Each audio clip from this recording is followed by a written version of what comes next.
What is up, YouTube? It is Doc here, Doc Style Gaming, and I am back at it again with another GodFall video for you all today. And in today's video, we're going to be taking a look and doing a complete breakdown on the Challenger Edition of GodFall. Now, this edition of the game will let players jump right into the in-game action from the start and will be free for all PlayStation Plus players starting December 7th to January 3rd, and will be free for PC players on the Epic Game Store December 9th through December 16th. And is honestly the perfect time to hop in and play. The game just recently got its Challenger update, then there's also the Lightbringer update that released back in August, and the Primal update as well that all players will have access to in the Challenger edition of the game. Now, thanks to the folks at Gearbox, I was able to get my hands on the Challenger edition of the game just so I could see the new player experience and what to experience when you first hop in, and I wanted to share that with y'all and break it all down for you and for those who might be interested in picking it up and want to know what to expect from it. So, like I always say, without wasting any more of y'all's time, let's hop straight into this video. Now, for new players, when you start the game, you will get two different cutscenes. You'll get the fall cinematic cutscene and the intro cutscene right before you're thrown straight into the tutorial. Now, if you've played before, by all means, you can actually skip the tutorial. But if you're a new player, I recommend that you don't. This is where you'll learn all your basic functions and game mechanics, from fight mechanics, parrying, your phase nodes, traversal, takedowns, shield abilities, life stones, boss and enemy indicators and encounters, weapon techniques, attributes, and so much more. So for new players, fully take advantage of the tutorial, learn what you can before in-game, and honestly just enjoy the tutorial stage because it's one of my favorites in the game. Now, once you're done with the tutorial, you'll have some brief dialogue when you head into the 7th Sanctum. Here you can go into your menu, you can go to select character, and at the bottom of your screen you'll see an option to boost your character. Now, once you boost your character to max level, you'll get a message going over some of the new gear, the skill points and resources that you've received, along with some other in-game tips about the forge, shop vendor, and the new quest menu that was recently added in-game. So definitely read up on all those tips, and if you want a bit more information about the new quest menu that was just added, I did post a video breaking it all down here on the channel already. Now, when it comes to the loot that you get when you boost your character to level 50 right off the bat, this is essentially what you get. You get an item for each class to help you start your grind, along with a set of augments and skill points that you can change for your playstyle. So take your time to understand the Valorplate augment constellation, the skill grids, as these are key to add in the new powers, abilities, and combat mechanics to your arsenal so that you can kind of make your gameplay style your own. Now, something that you're also given when you boost to level 50 is some free resources to unlock a few Valorplates right from the start. Now, if you want to unlock the rest, it's pretty easy to do so just by grinding resources while playing in Dreamstones. But I definitely recommend you grabbing a few to see if you enjoy their abilities or playstyles. Personally, you can choose based off your favorite looking Valorplate if you want to, or if you're trying to farm for a very specific build, always check the Valorplate's passives and augment constellations so you can see what attributes are more beneficial, and check out their Archon Furies, aka their special abilities. And with the recently updated Element 2.0 system, each element actually matters a lot more when selecting weapons and Valorplates. Now, first you have your physical items, which can deal bleed procs, and bleed procs can increase the damage taken to enemies when they're applied with that proc. Next, you have air items that can apply shock effects. Enemies will begin to take more breach damage when you apply that shock proc or stacks to them. Next, you have your earth items, which proc poison, and enemies experience long duration of damage over time, as poison procs can spread to nearby enemies whenever they're killed with a poison proc. The next element in game is the water element, and those items can proc chill, and chill will allow you to slow down enemies whenever you proc them with that effect. The next element is void, and it applies curse to enemies, and it decreases the damage dealt by a target while also dealing damage over time as well.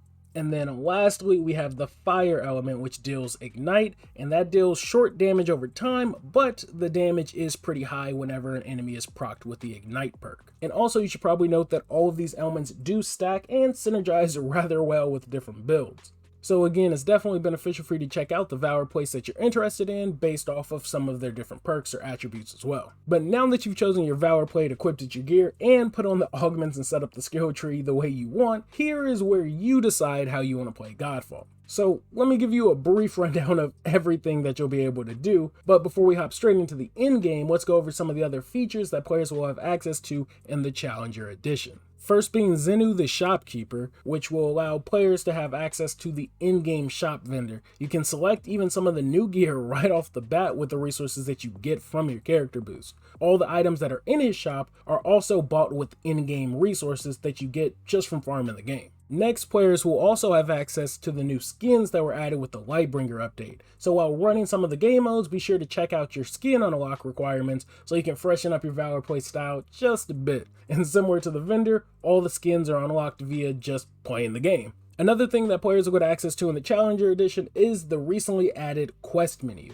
a new way for you to get specific loot that you're after, but again, I have a whole video breaking that down and I'll leave it tagged in the outro if you want a more in-depth breakdown of the quest menu. All players will also have access to the training room as well, so with the new abilities, weapon types, and skills that you unlock, you'll now have a place to test them all out. Next, Challenger Edition players will also have access to the Forge for leveling up, upgrading, and lifting curses that you get from the gear that you obtain from playing GodFall. Speaking of playing GodFall, another thing the Challenger Edition players will have access to is the new matchmaking system for the Lightbringer and Ascended Towers of Trials as well. And for PlayStation players, there is cross-gen play, so you should always have people to play with in those game modes. And lastly, before we get into the in-game mode, players will also have access to the Ascension levels and abilities. If you thought level 50 was it for GodFall, you are definitely wrong. There's over 400 plus Ascension levels to grind, adding major improvements to your build that sometimes gear can't even add. On top of that, every 25 levels you unlock a new Ascension power or ability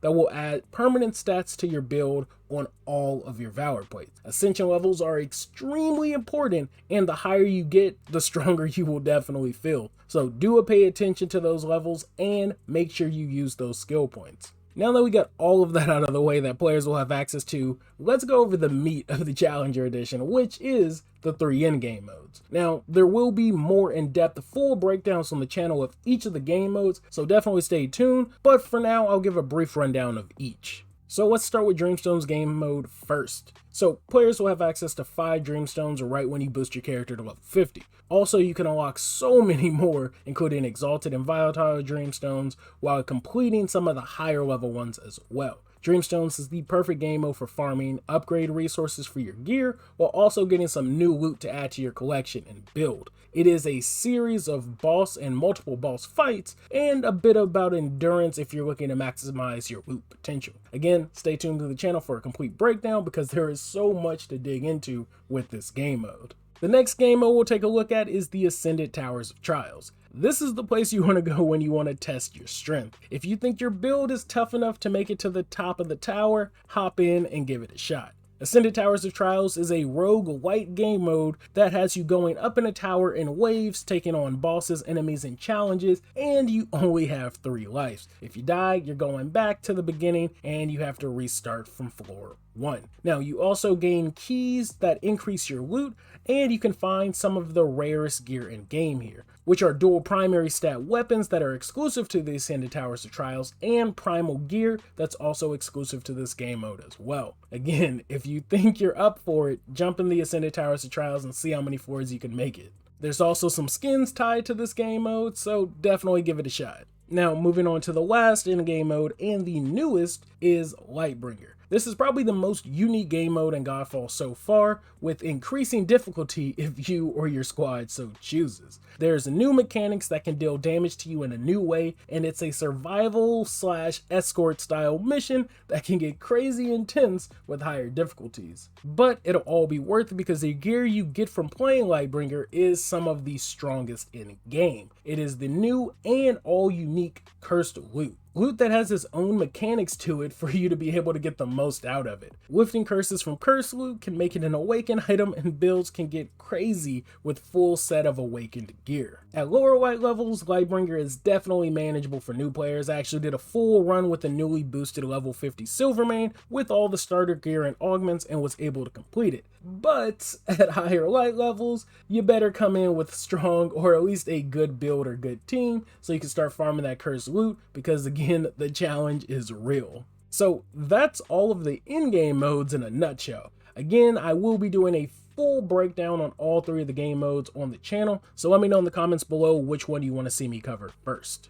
Now, there are some things I didn't get into for newer players, like the weapon types in the game each with their own unique weapon techniques and combos, but personally, I think players should test them out and see what best fits their playstyle. The slow but heavy hitting warhammers, you have the fast and deadly dual blades, the all-rounder longswords, the precision-based polearms, or the massive area-wrecking greatswords. All are unique in their own right and all have their own abilities and skills to discover. But that pretty much wraps up what to expect from the new Challenger Edition of GodFall. You get access to all of the in-game modes, all of the loot, all of the Valorplate's cosmetics, vendors, quests, and so much more. And honestly, if you're wanting to experience the campaign of GodFall's base game or the Fire and Darkness expansion, you can't upgrade to the Deluxe Edition at any time. So hopefully this breakdown answered a few of those questions for those interested or at least curious about what to expect from the Challenger Edition of GodFall. Again, it will be free to play for PlayStation players via PlayStation Plus starting December 7th through January 3rd, and it'll be free for PC players on the Epic Games Store starting December 9th through December 16th.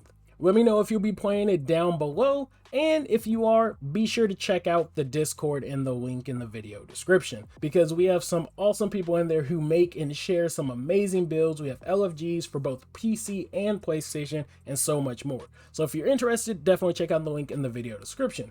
Other than that, I will catch you all on the next one. Thank you all for watching, like always. Be sure to leave a like if you liked the video. If you didn't, still leave a like. I will catch y'all later, guys. Thanks for the love. Thanks for the subs. Peace.